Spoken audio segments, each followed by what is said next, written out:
Okay, so let's get started.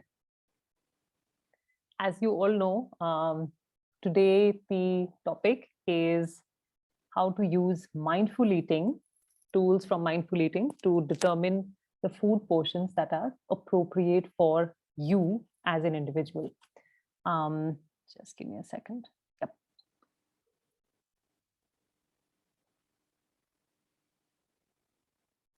Quick introduction before we start is that we will cover mindful eating tools today, and we will also not cover a lot of things which you perhaps expect in a presentation by a nutritionist. Okay, so we will not be talking so much about what to eat, what not to eat. Okay, today that's not the agenda, but we're going to talk about how mindful eating can help you. um, Another quick philosophy I want to share with you, which is like the cornerstone of everything we do at Habits Over Diets, which is my coaching practice, is that changing healthy habits is not really a problem which involves discipline, willpower, or depriving yourself.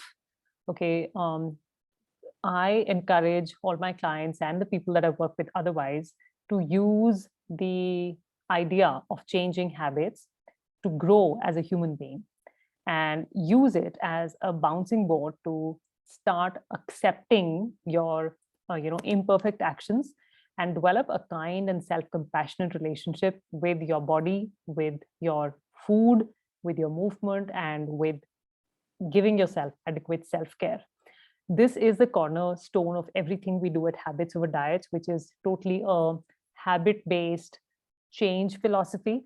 Okay, because people don't, all of us know enough these days. There is no lack of knowledge out there. Dr. Google is there, equally available to everyone, and all the Instagram accounts and Facebook accounts that we are inundated with enough information. But why are we not able to apply what we know into consistent habits? Is because a large part of our beliefs are not incognizant with what we know. So actually taking a long hard look at those beliefs, accepting what we believe, questioning them, and trying to develop a mindset which is growth oriented, growth mindset, and oriented towards more compassion and self kindness, helps us change in the long run and helps us make changes, because many times the more knowledge we have, it can actually work against us in building long-term changes. So knowledge is great. That's the first step. But after that, it's really about mindset and applying yourself imperfectly to changes, which is what you will see in today's, which is a theme that you will see today in the presentation. Okay. If you have any questions, guys, then you can put it in the chat box. Okay, we will pick them up after we either during the presentation if they're urgent, or we'll pick them up afterwards. Okay, just a second.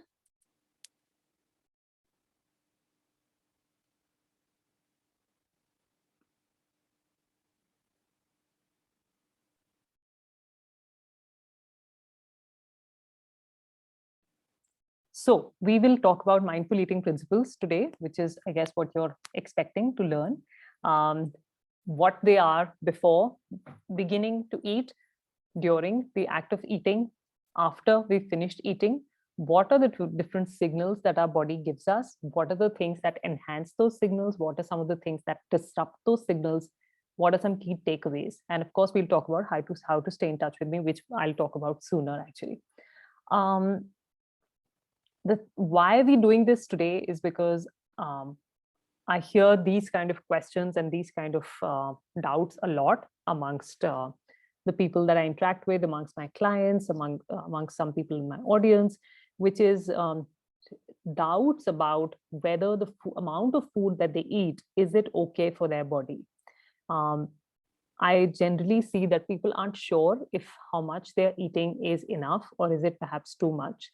And the reason they feel like that is because sometimes they have like what we call a snacky mouth right after a meal, and then they wonder that, is my food portion too small? Why should I feel so hungry right after I've eaten a meal? Or people doubt the fact that they're not feeling energetic after eating. And is it something to do with their meal portions? What are the changes they need to make? Why do they, why does, why do they, don't they feel energetic even after having a full meal? So some of these questions that I keep hearing again and again, I'm hoping that after we've gone through today's, masterclass, you will have a much better confidence around these. And of course, we'll answer any questions that come up after this. Now, one quick note is that, like I said, we will not have a discussion. Today's masterclass is not around what food should be on your plate. That is a pretty large discussion, and it can be a topic for another masterclass, which we can organize at a later point. But we're not going to get into that today. That's not the objective. Another thing is that a lot of people are come back later to me, and which is why I put this slide up front, that there are ways that today's session is like a best effort of sharing knowledge and information, but it may not it may not entail into a detailed strategy for you as an individual. If you want more detailed help around your own needs, then please feel free to book a free complimentary one-on-one coaching session with me. I have a link over here, and I'll share this presentation with all of you on your emails after the session. So you will get this link there. Through this link, you can book a one-on-one coaching session with me, and we can go into detail around what your struggles are. Or I also have a free Facebook community for women, which is called She Chooses Habits Over Diets, and we do a ton of free trainings over there. And finally, if you would be keen to explore Shift, which is my habit-based weight loss program for busy women, and especially women professionals, then send me a WhatsApp, and I can share more details with you about it. We start the next cohort next month, and it's about a 5 to 6 month long program, because we're talking about habits which take time. Okay, so having said that, I want to put this out over there so that that you have the opportunity to connect with me on a one-on-one basis as well, apart from this masterclass. Okay, let's get into this. So what does it mean to know how much to eat intuitively, how much to eat? How can mindful eating help you know how much food you need? What we're talking about today is really a sense of a deeper body knowledge, a deeper awareness of what your body's true needs are, and being attuned to them, or rather training yourself to stay attuned to them, regardless of whatever is happening on the outside. Like any other form of knowledge, or like any other form of practice, we will start at a beginner level when it comes to knowing your body knowledge. But with practice and consistency, you come to a point where you start getting very, very, very highly attuned with your body's true needs and with your body's signals. That is the core of using mindful eating for your portions and knowing what intuitive eating or mindful eating is really about. Okay, so everything that we're going to talk about is going to be about knowing and understanding your body's signals more deeply and much more accurately, paying attention. Just a second, I'm just checking if there's anything. Yep. Okay, so what are the key principles of mindful eating that you need to, as a person, have knowledge of and practice? There are three things that will help you, guide you towards your food portions. If I was to talk in a nutshell, then really we're talking about stopping eating at satisfied, which is part 3. Okay, the extreme right side of the screen. Okay, that is the point which we say is when you've eaten enough for your body's needs, and anything that you eat after that will be excess, will be extra for your body. Okay, but I cannot start this this workshop, this masterclass with just that practice, because that practice is something that you will get a hang of only if you are following the 2 practices before it. If you're not following these before it, then it's almost impossible to know when to stop eating. Okay, so what are the practices before eating that help you get in tune around how much food to eat. Number one, before eating, simply knowing and paying attention to why you're eating. During eating, making sure that you're eating slowly and mindfully. And then finally, stopping eating and satisfied. So if you're not aware of what your beginning hunger levels were, or whether you were even hungry or not, and you were not paying attention to your meal and eating it slowly, then it's almost impossible to stop eating when you're satisfied. These are the kind of, you can say they are preconditions to help you determine your portion size adequately. So I'm going to break down each one of these. I'm going to break down each one of these individually.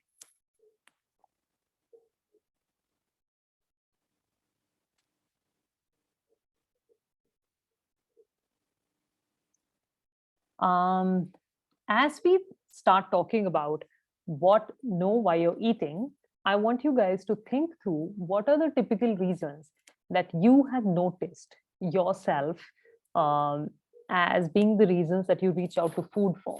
What are, have you ever noticed why you're eating food? And if you have, then what are those typical reasons? We can have it on the chat box, please.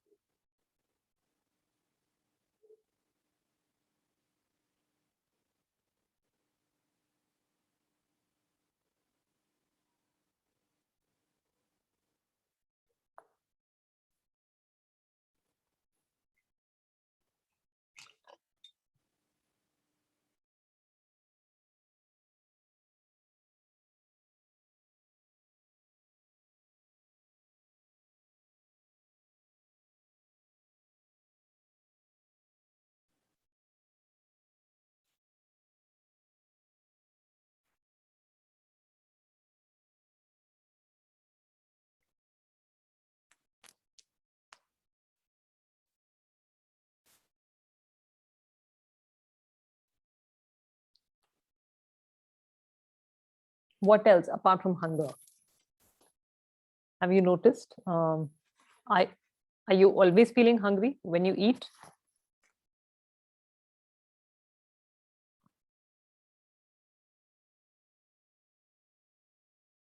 Yes, absolutely.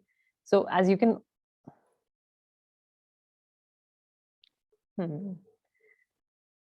so as you can see, it's we eat for different reasons, and physical or biological hunger is one of the reasons why we do eat food, right?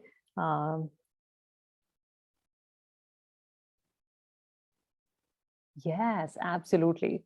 So simply the presence of food and simply having some tempting or good looking or good smelling food around us can be a reason to eat.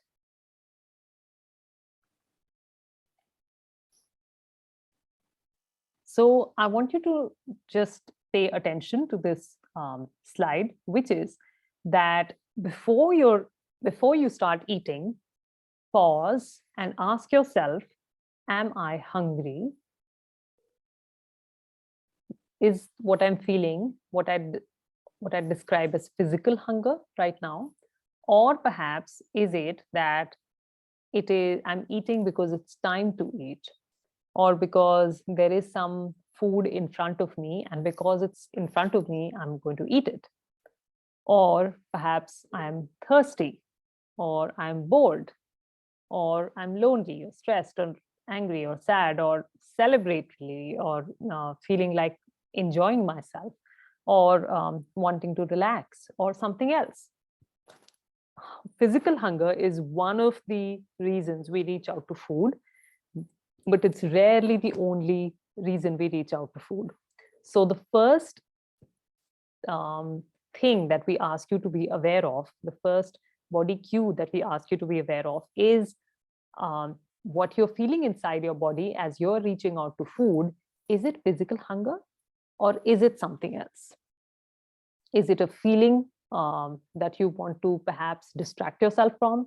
Is it the need to simply eat which can be like a compulsive need, or which can be like a need out of habit, not based on physical hunger, right? Or is it something else? So this act of pausing and asking yourself, okay, why am I eating this food, will feel highly uncomfortable, and it'll also feel a little needless as you start.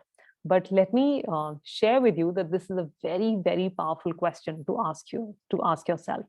And we are not saying that after you ask yourself, okay, why am I eating this, or why am I going to drink this, if the answer is anything apart from physical hunger, we are not saying don't eat it. That's not the idea here. Okay, but simply, instead of unintentionally grabbing something and putting it in your mouth, take a pause and ask, do the self inquiry. After the self inquiry is over, you have full permission to eat the food. But what the self inquiry does is that it changes the act from unintentional, casual, needless eating into intentional eating, which is a big, big, big difference. And it puts the control back into your hands. Also, many times after you've had this self inquiry, you may think that, hey, if I'm feeling bored, why am I even trying to eat? Because after eating the food, will the boredom go away? No, the food will just distract us for a little while. And there's nothing wrong with that. But the boredom is likely to stay, right? And perhaps apart from boredom, there'll also be now guilt added of the needless nibbling, right? So, boredom, guilt, all those feelings get exacerbated when we are eating, not because of physical hunger. But as you do this self-inquiry and ask yourself, why am I planning to eat this? Then even if you decide to eat it, you know that I have eaten something out of boredom. And the way that you will eat it will be very different than simply eating without applying your mind and being on what we call an auto mode. Last a minute, sorry. Yes, absolutely. Escape route. Food is an amazing escape route. And there is nothing wrong with food being an escape route or food being a distraction, because food is not just eaten for physical hunger. Food has been around for centuries to help us feel comfortable, to connect with loved ones, to also feel satisfied. And it fills that need really well. The problem starts happening when food is the only thing that fills that need in our life. So, but as always, changing anything starts with simply being aware of that thing. So when you do this inquiry and ask yourself, why am I eating? That act makes you self-aware of your eating behaviors, and therefore it makes you more capable of changing it if you want to. Okay, I've put this slide here to simply notice what are the different things that you hear around you that may be pushing you towards food. So for example, there is this whole concept of it's 2 p.m. and I need to eat my lunch at 2 p.m. and I can't have it at 2:30 or 1:30, but it has to be at 1:30. It has to be at the set time. Or simply expecting that because someone has offered the food to you, you should eat it. There is an expectation from you to finish it. Sometimes also noticing how, after having a pretty overwhelming day, how food can feel so comfortable, right? Or just having, extremely delicious food in front of you can send you into this tizzy where you want to eat. So there's a lot of noise outside our body, outside ourselves, that tells us, go eat, right? Some of it is in the form of thoughts, and some of it is in the form of other people or food offers from other people, or circumstances around us. So just noticing that there is all this noise which is asking me to eat food can be very helpful. Yes, absolutely. It is a mind call. Okay, now before I get into the other slide and you feel overwhelmed, what if any of you has a weight loss goal, then what I would recommend, and which is also the approach that I use with my clients, is that try and eat your food most of the time when you're feeling physically hungry. Okay, so if you're eating food, you should be hungry, but that is not a rule that you follow 100% of the time. But say 75% of the time, when you eat, make sure that you're physically hungry, because your physical hunger is a great weapon, is a great tool that you have, that your body has, to indicate an energy drop. And then just becoming aware of it can help you eat enough portion which will satisfy you, rather than eating because it's time to eat, or because someone's offered it to you, or because you won't get to eat later on, which is also a big thing that we see. So listening to your body involves listening to your physical hunger and trying to understand how much hunger are you actually facing in the moment. So I'm going to share with you a hunger scale that, again, the idea here is not to overwhelm you with lots of information, but simply to share with you a snippet. That we go into a lot of detail in this, in Inside Shift, which is the Habits Over Diets coaching program.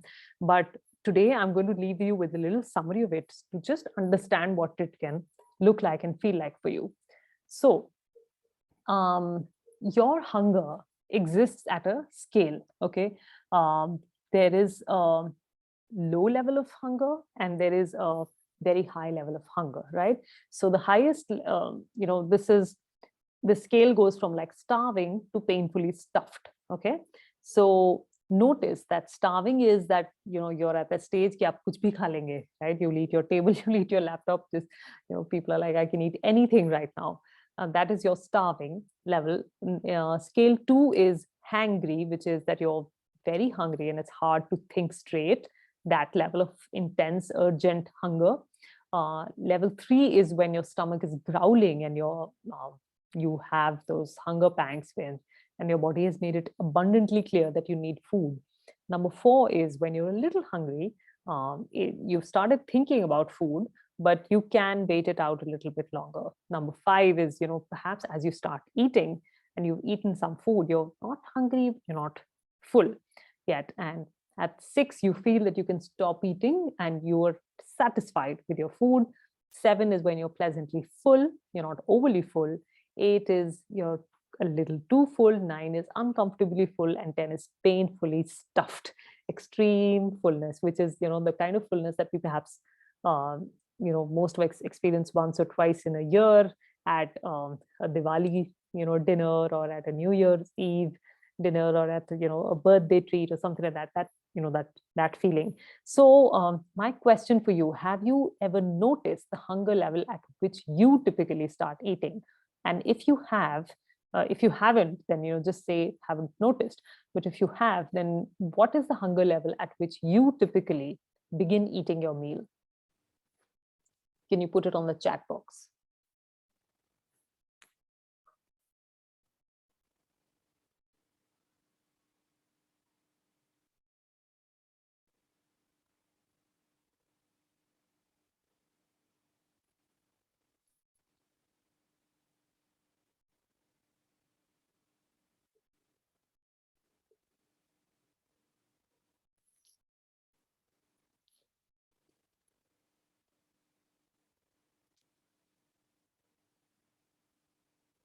Okay, Chitra's here.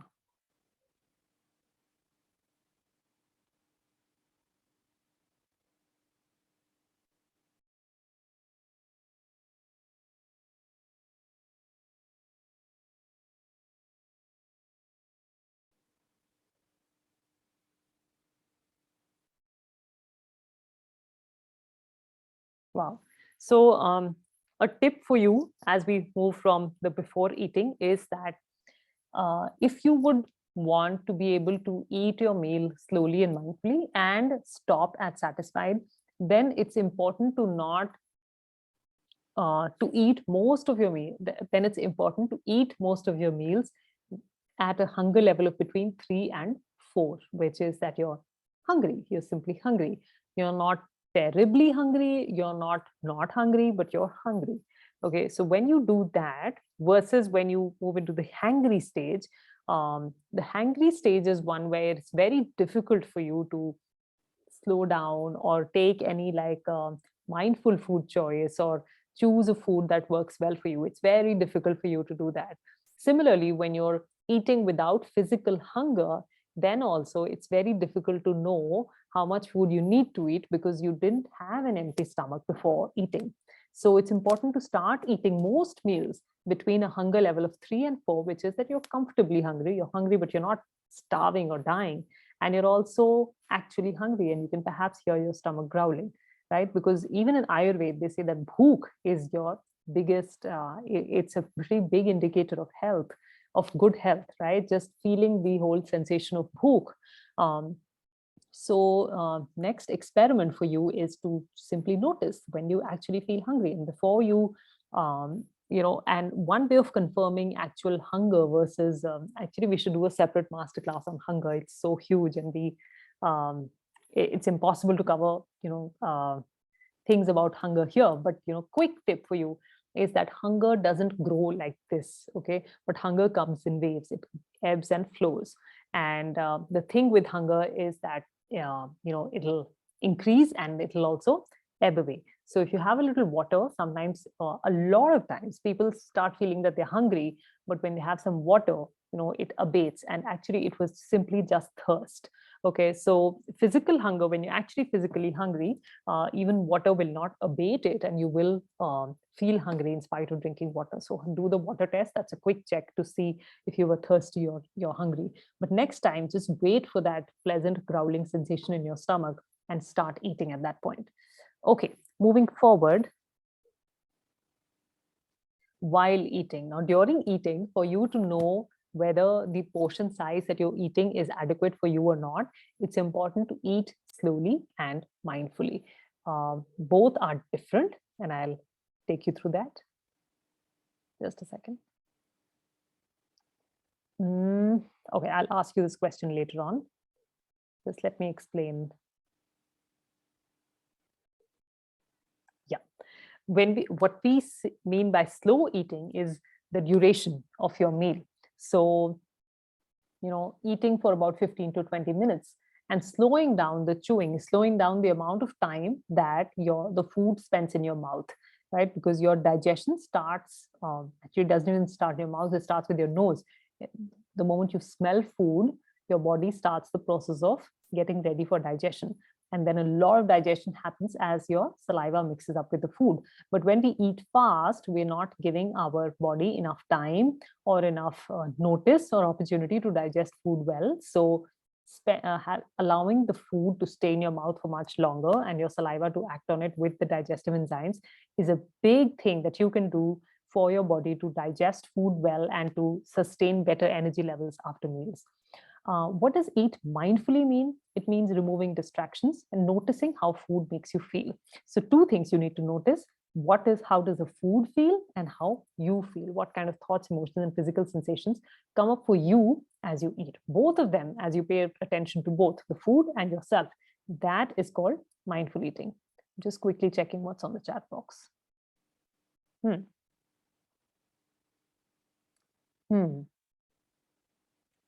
Yes, even less than 10 minutes is like,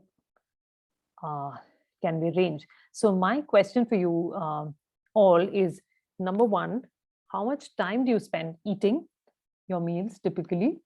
And on a scale of 0 to 10, how would you rate your attentiveness to your meal, where 0 is like zero attention and 10 is like Buddha attention?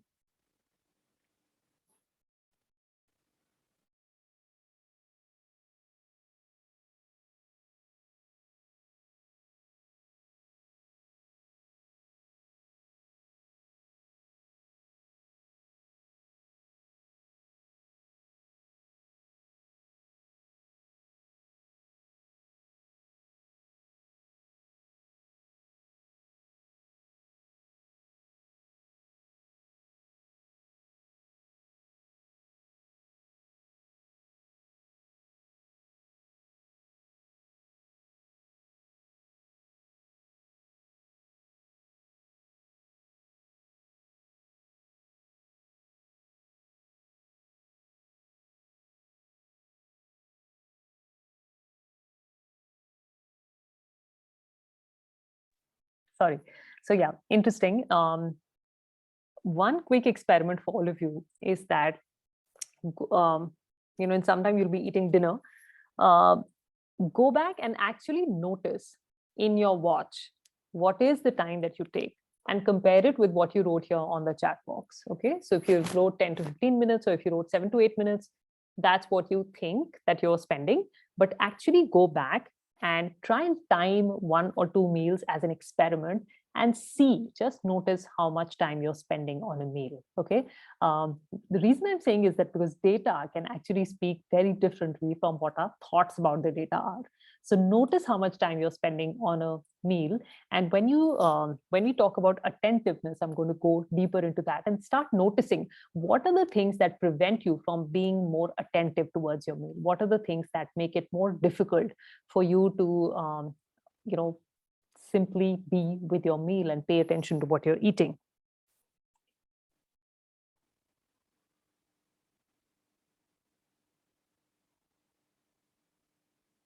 Just a second. Okay, let's move forward. So like I said, 2 things, slowing down the eating and increasing your attentiveness during the meal. Yes, absolutely. Good, great noticing there, Simran.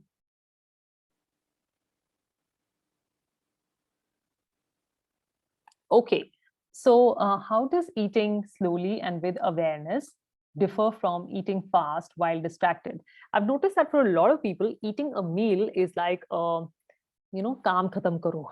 It's like, ye bhi kaam khatam karo.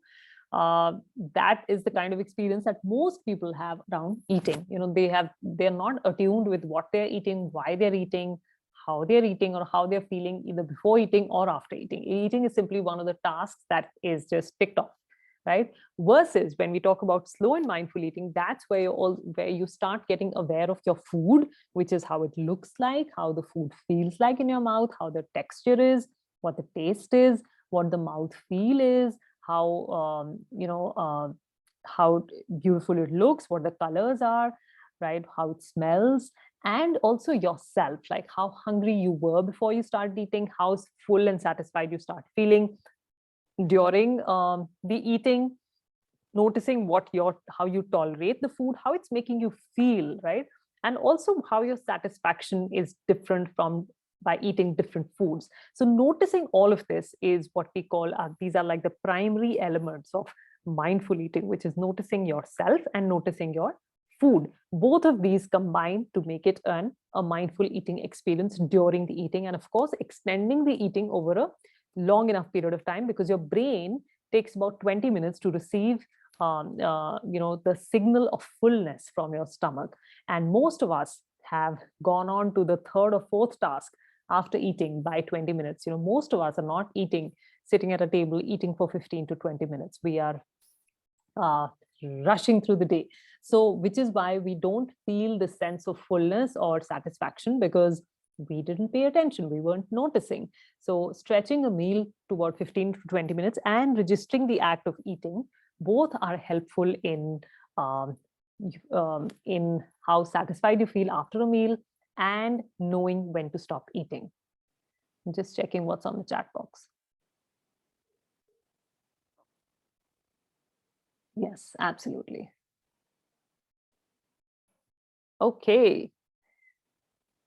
When to stop eating is the point. How do you know when to stop eating? Now, assuming that you have been paying attention to why you were eating and you ate your meal slowly and mindfully, then you are primed to know when to stop eating.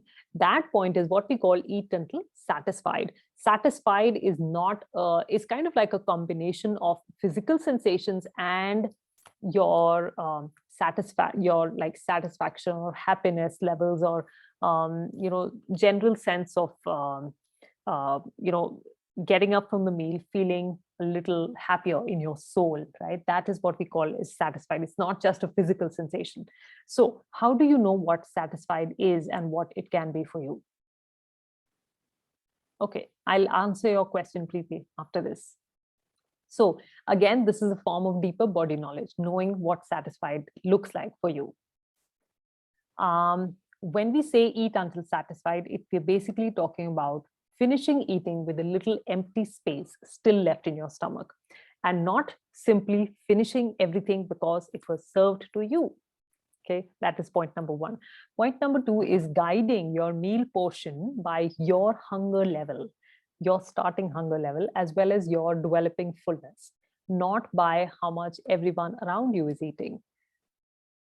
Number three, drawing a distinction between I can eat, इतना खाना तो मैं खा सकती हूँ, versus इतना खाना मैं enjoy करके खा सकती हूँ. I can truly enjoy eating this food. We can eat the amount of food that we've always been eating because our stomach can expand rapidly and it can expand pretty largely to accommodate lots of food. But you have to pay attention to your enjoyment of the food. Is every second consecutive bite as enjoyable as the previous one? There is a point where the next bite is likely to be not as enjoyable as the previous one, but it's perhaps going to cause you more discomfort. That is the point of satisfied. And finally, eating to not just satisfy your hunger, but also to perform energetically after eating, noticing how you feel after eating and noticing how the food quantity that you had earlier, how much did it enable you to feel energetic afterwards? Because energy from the food is one thing, but feeling energetic from the food is not directly proportional to the amount of energy that you consume. Those two can be very different. Okay, what satisfaction can look like is that you pay more attention to how you feel long after you've eaten. You ask yourself, what choice do I need to make? How much food should I eat in order to feel my best for the next few hours? And this could be a brief and fleeting moment. It's easy to miss if you're not paying close attention to this moment. It's the moment when more food won't make you feel better, and it could likely make you feel worse, which is kind of like a law of diminishing returns. That is the point of satisfied. Yes. Also, another way of knowing satisfied is that after you've finished eating, do you have the energy to go for like a walk at a good pace? Do you have the energy to lift your young kids up? Do you have the energy to get into a pillow fight with them? Do you have the energy to go around and do some housework right after eating? If you have that, then you're most likely eating until satisfied. If you feel this energy slump after having eaten and you feel like, oh God, I need to close my eyes for a little bit, then it's likely that you're going beyond this point of eating until satisfied. Again, this is one of the things that matters. Of course, what's on your plate also affects that. But in general, overeating, or which is not really overeating, but simply eating more than satisfied, can lead you to feeling lethargic after your meal. So how can you know that you're eating more? Is that number one, you can notice this sigh somewhere in your meal, that comes from your mouth. So this sigh, jo hum bharte hain, it is a sign that you've had enough, or that you're reaching this point of fullness. So notice that long sigh. Okay, watch your eating speed. Notice how if you suddenly started eating faster, it could be that you're feeling full, but now you're just finishing what's left on your plate. Okay, and then, like I said, physical activity, the ability to do a physical activity. Okay, at the same time, I want you to know that there are signal disruptors. There are things around you that disable your ability to notice your hunger and your fullness levels. Just be aware of, sorry, I didn't want to come here. Just a second, going back.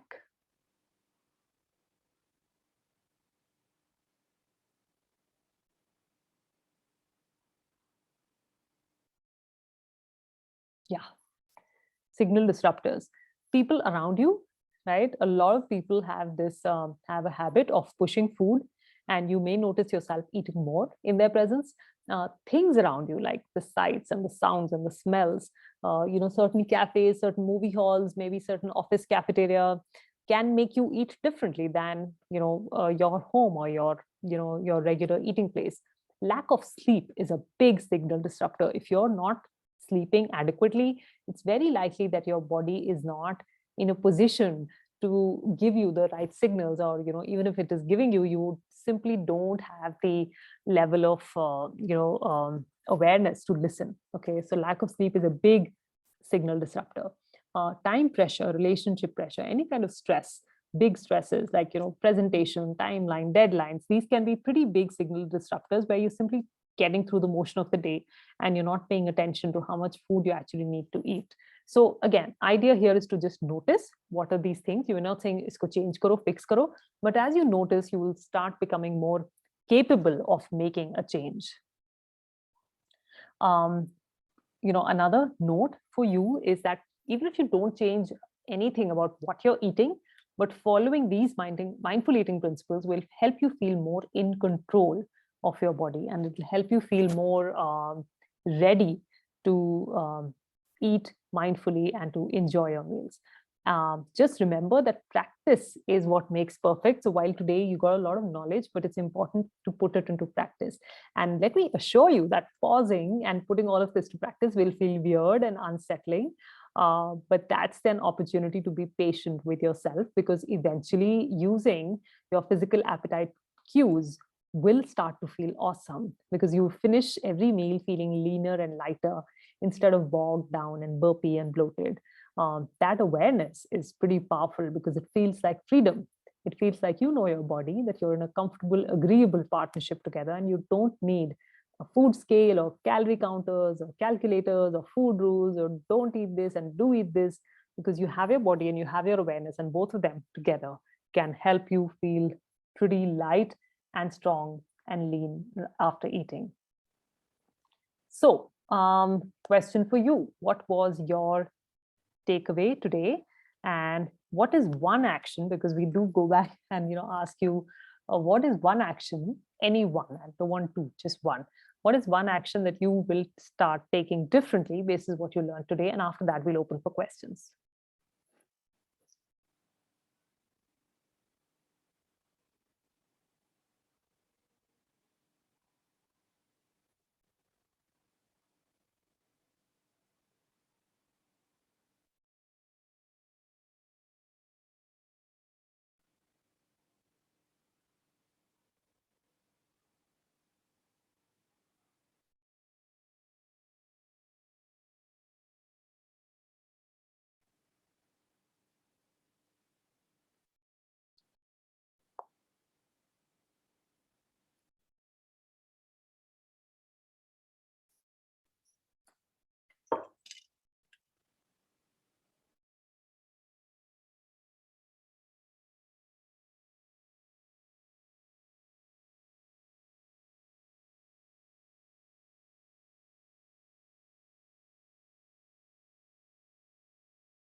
Taste your food, stop at the yes, Roya.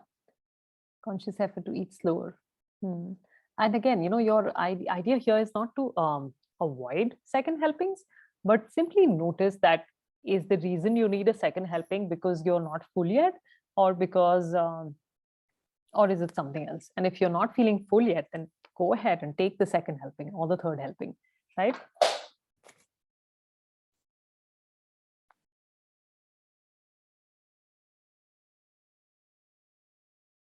Use interest of food as up to, yes, serve the needs of others. Yes, that's a pretty big one, Simran. And with kids as moms, that's again very common. Chitra says eat at level 3 or 4. Okay. So noticing how hungry you are and then making sure that you're eating when you're hungry. Yes. Preeti had a question which I had said I will answer later. How to be full once having outside food? Preeti, can you expand on that? What do you mean here? Yeah, I mean, like once we go out, we eat so little, and with everybody's company, then also we feel like we are bloated or we have overeaten. even though if we have not eaten. It happens with me most of the time. So could be many things at play. So you're saying it's different from when you're eating in the house. Yeah, because in the house, when we are eating, we are wholesomely there, or maybe we are distracted towards so many things physically or in the mind. But when we go outside, we all are there only on the same table. That could also be one of the reasons. Yeah. So Preeti, I think 2-3 things here. One, outside food is generally more heavy, right? It's generally prepared with more oil. And even if it's not very oily, it is still prepared differently from the way we eat it in the house. Our preparation is different, right? And when that is so, it is easy for us to feel fuller, right? Because of the different preparation or the ingredients. Secondly, we may feel that we're eating lesser, but also because we are surrounded by so many sounds and so many people and so much like activity around us that we may also not realize how much we are eating. Many times that's possible because a lot of noise and sounds and other people around us, and maybe taking a little bit bite from others, can add to the food without us consciously realizing it. So a lot of things combine into us feeling fuller or more bloated after when we eat out. Another thing could be the timing, because if we are eating late or differently from our usual timings, that will also affect how you feel afterwards. Yeah. Yes, absolutely. Okay, so what questions about food portions or about energy levels, or what other questions does anyone have, or anyone had any revelations about themselves during the presentation today? Anything you want to share?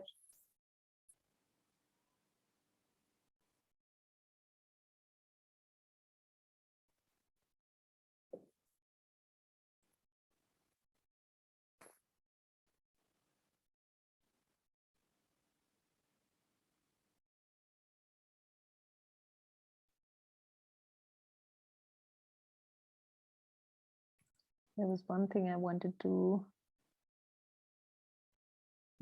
slowly.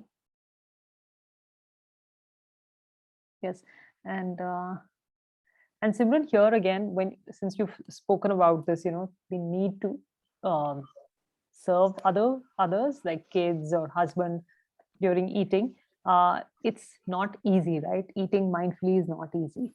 No, actually, what happens is first I serve them and then I sit. So I'm already late. They're almost finishing. And then, can I have a glass of water? Okay, doorbell rang. There's a phone ringing. Maid dropped something, or cats are fighting. So they just look at me. It's so obvious. Like, who said this is my job? Like, nobody assigned this, guys. Anybody can do it. So what happens is I get up at least 3 to 4 times, and I hate that. It's not now like that's how we've been brought up. Like, when you're eating your food, you're not talking, you're not looking here and there. You eat, and every bite you take, chew it. And my dad, especially, being a defense background, he used to say, how many teeth do you have? Chew them. Chew with each of your teeth. So so your body doesn't struggle to digest because it's easier. So I am used to doing that. And then I get up 10 times. And by then, by the third time I'm up, I lose interest in what I'm eating. Then I just want to finish it because it's in my plate. It shouldn't go waste. So what we usually do, our portions are very small and it's very balanced. We have one chapati. Of course, we do put ghee over it because we don't eat parathas. No clarified butter, fried, like, raw, fine. So one fulka with lots of vegetables, dal, and if possible, a katori dahi and little salad. So salad, not necessarily it's a mix, like a complete plate full of salad, but maybe today just cucumber, tomorrow maybe just tomatoes, someday some beetroots, so it's kind of, or some stir fried, like, just stir sauteed vegetables, like, all 3 kinds of bell peppers. We love bell peppers, so all 3. So it's a nice balanced thing. But what happens is when I'm, by the time I'm like once or twice out, and then they finish, they move away. So I'm sitting alone. I just want to get over it. Yes. So that 15-20 minutes, what I want to enjoy my meal, sometimes it's just in 9 minutes. And I just want to like, theek hai yaar, khalo, just khatam karo. Yeah. So that, main kaam pe lagu. Anyways, I'm just sitting alone here, like nobody to, So that is the case. Yes, yes. Otherwise, most of the time it's nice, like when you go sit out and eat out. We do once a week cheat day, but then in that also we try to keep it healthier, like more of a barbecued stuff or grilled stuff than frying, fried stuff, or maybe just ting mo fing shas, like it's a noodle soup with just a bun or something. So which is still okay, because you do need that. Otherwise, what happens is you actually, out of craving, you overeat. So the moment you say somebody is diabetic, they start craving for sweets. Yeah. They never ate in their life, but now because I have sugar, I have to eat sweets, So same happens for us also. So it's just that. Which is where, I think the term cheat food, stood out to me, because the more we assign like a little more morality to food, the more we look at it in like black and white fashion, and the more we are eating, in an unrestrained fashion, versus when you allow all foods into your life and you eat out, but we don't call it like a cheat meal. You say you're eating out. Actually, it's a cheat day. You Eating don't even out call is it a cheat day because we're not eating out every day. We enjoy whatever is made at home, and it's more healthier because you know what you're using, like the oils and kind of no extra artificial colors and no masalas. But who are you cheating? Your mind. Why? Yourself. Why is it cheating? Yes, so that you don't do this every day. You have one day, so relax. Just be obedient for 6 days, and one day I'll let you cheat. It's just of playing with your mind. Gradually, maybe you'll be out of it because you're not a kid anymore and you understand these things. But even for kids, it's easier. Ice cream only the day when it's sunny, and now summers, it's every day sunny day. So how are you going to restrict them? So once a week is fine. And you can call it like a Sunday ice cream day. A Sunday ice cream day, or probably like a cheat day. So when it's a cheat day, it's a cheat day. But that's it. Okay. I need to invite it's a term you to that you use. It doesn't matter. Okay. We can like go back to this at another point. We have some other time. Yeah, I have a workshop entirely around that. Like we can debate on that. Yes, we can. How language affects our food decisions. Exactly. It's just playing with the words. Probably sometimes the wrong words we use, but end of the day, the motive is clear. Yes, and so Simran, on your on the eating bit, I totally understand, and I think one of the things is being two things I'll share with you. Quick tips would be being comfortable and allowing yourself to eat alone and yet enjoying your meal, like allowing yourself to eat your meal by yourself. And when you eat by yourself, it does not mean that it is now a chore, but simply enjoying your own company and the food and eating it, giving yourself permission to eat on your own. Second is that, can you divide the tasks? Like if your family is looking at you to get up during the meal, then perhaps, switch the timing and say, okay, then you first eat and then I will eat. And then when I'm eating, then I'm not getting up from my seat, right? Or, actually laying down like more clear expectations. Like, if there are 3 interruptions, then all 3 of us will get up.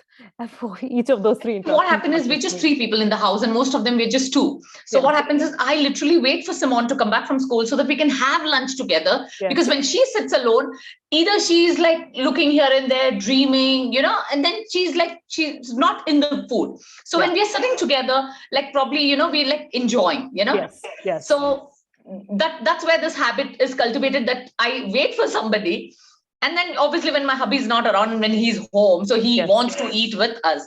So he'll like, okay, finish, get your fulka also and like come, because we eat like garam tabi ke tabi. So dono ke ban gaye, acha wo wait kar rahe. But वो wait करते करते एक bite तो उनका जा ही रहा है, and by the time I come there like almost, but then I mean, I'm just saying it's not on a regular basis, but it's most of the time. Yeah. Or you can also always set happens, aside, like आप नहाने जाओगे तभी doorbell बजेगी, तभी phone बजेगा, या आप खाने बैठे हो तभी कोई आएगा. You know how it is? I don't know. It's just a timing, I guess.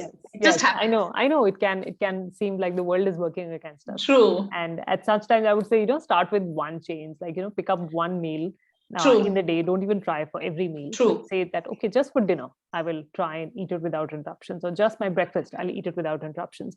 And then slowly just start with one meal, stick with that one meal for 2 weeks. And then slowly you'll understand, okay. Actually, these days I have started practicing this. Sorry to interrupt. I have my breakfast by 8:15. So it's like either muesli or something like light, And then by 1:30, I am hungry. Like literally after all my work and chores are done, I'm literally like, oh God, I have no energy left. So at 1:30, I have my lunch, that is quick lunch. And say about 2:15, Simone comes, then she has her lunch. And so my hubby has with her. And then around 7 o'clock, I have my dinner. They have around 7:30, 8 o'clock, but I have at 7. Because I don't want to eat late and feel lethargic or feel, bloated or, get acidity or any kind of things. I want to rule out those. So again, around 8, 8:30, if I do feel hungry, then I take a half a glass of milk. Actually, we are lactose intolerant. So I take a slim milk. So it's half a glass of milk just to satisfy myself and also rule out any acidity kind of, agents moving around. So it helps. So it seems like you have a system in place. Absolutely. It is in place. Awesome. It is in Awesome. place. It is in place. Like everybody in the house, nobody eats late. Yes. And in between meal, if you're hungry, like say around 4:30, 5 o'clock before going to play, if she's hungry, she has a fruit. A banana in the hand, khate khate nikal jao. Like, so it's okay. So we have everything in place. It's just that, there are a lot of things still you can, look into. You can constantly do. There's always, absolutely. Yes. I'll just do a quick, call out to everyone who's here. Sure. Shagun, do you have what was like?